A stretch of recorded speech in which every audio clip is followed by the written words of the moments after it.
Hey guys, just wanted to this evening kind of go over some of the tools that I usually use in working on my side-by-sides, whether it's my X3 or my Commander or this new Kawasaki. You know, a lot of guys have the normal tools, a good drill. We've got two versions of this, one in the DeWalt, one in the Makita. I've got the drill version of this. This thing is made its way, of course, a driver. This thing, as you see, has seen better days, and it has just performed for me over the last couple of years. I really love this tool. And of course, there's a T27 or T30 always in it somewhere for a Can-Am. One of the better tools to have from DeWalt. You know, one of these are 20 volts, so better tool to have is an angled screwdriver or drill, so that you can get into the tighter spots and have you. Probably my most used tool of any tool besides my driver is my oscillating saw. I have worn this thing out in so many home projects, it's unbelievable, over the last couple of years. And if you don't own an oscillating saw, you're missing out. These things are so handy, cutting sheetrock, cutting metal, cutting tight places. You can get all kinds of different drill bits. A lot of these are very quick to take off. I wore this one down. It's a metal bit on this one right now. It's seen its better days, but it works. Another great tool is another one of the drivers. I love this particular one. To me, it's compact, and it's a typical 12 volt instead of a 20, but the Milwaukee makes a good tool.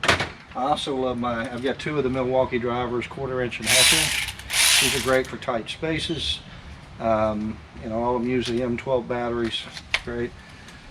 Brand new tool that I absolutely love, guys, and that is my brand new M12 soldering iron. This thing works like a champ when you're in soldering wires, because I'm starting to do more soldering now on my machines and then heat shrinking to them. And so this solder gun is awesome. As you can see, you can angle it. You can get these once you've got the M12 batteries. I think you can get these for like 79 bucks, something like that. 60 something bucks, 70 something bucks, and you can exchange the heads. But this thing is, I used it the other day and I love it. It's going to keep red until the thing cools down. Another great tool I use a lot, of course, are my strippers and crimper combinations. I like this pair here, and you can adjust the length of the wire that you're stripping right here. And these things have really worked well for me. Real big tools that everybody should go ahead and go online and order, and that's push pin pulls. These, if you can tell, are slightly angled, and that makes them real easy to pull out, but these are heavily angled. And as you can see, this is in tight spaces where you just can't quite get to that and the screwdriver won't work. These you can get on Amazon, pretty inexpensive, each maybe 15 bucks each. And having the two different sizes, I think I even have a third size laying around somewhere of these. But these are absolutely handy. You're not tearing up push pins with the screwdriver, having to replace push pins all the time because they look bad. These will pull them right out, they'll grip them, and they'll push them up to get them started, and you pull them right out. And so, if you don't have them, get them. Trusty heat gun for heat shrinking all your wires and combinations and connectors. I've had this thing forever. Okay, I bought it from as a Chicago brand over there from the folks at Harbor Freight. It's never let me down. I think that was 7 bucks. Of course, the big driver. This thing is great for wheels and hard to get off nuts and working on clutches and things. And of course, my my trusty hex set, and I've got 3 or 4 sets of these. But I wanted to show you a little known tool that guys don't know that they can use on their side-by-sides. That's real handy. And I bought this about a year ago, and I've played around with it a couple times, and I've used it, and then I forgot about it. And I'm getting ready to start a project that I'll show you in a minute that is a little different than what some of the guys are doing, mounting a box on the back of their rig. But this tool is called, many of y'all have used it, it's called a nutsert tool. And so literally what this does, let me open one up. So how many times have you needed to put a screw into something? So you could literally put a mounting point directly on even one of your roll cage bars by drilling a hole, inserting a nutsert, and there's a ridges to hold it in place, and then you screw this onto the nutsert, and when you release that, what it's going to do, it's going to pull the back side of that nutsert in. See what it just happened? It just sealed that nutsert against the metal. And so when you're done, you now have, hopefully you can see this because I can't see what I'm doing. Hopefully you have now a perfectly screw-in mounting point in a SAE or metric, depending on how you buy them. I got this again about a year ago. There are different nut set tools. This is an M6. You got an M5s, and then I bought a bunch of the different nutserts. I've got a ton of them in here. Here's a kit with tons of different sizes in there and whatever.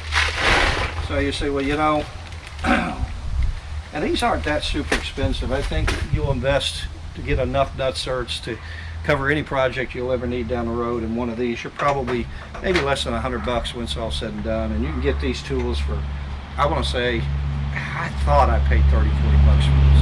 But it's just a great tool to have. I repaired on the side of this new rig, and let me turn this around and show you. I repaired on this rig here.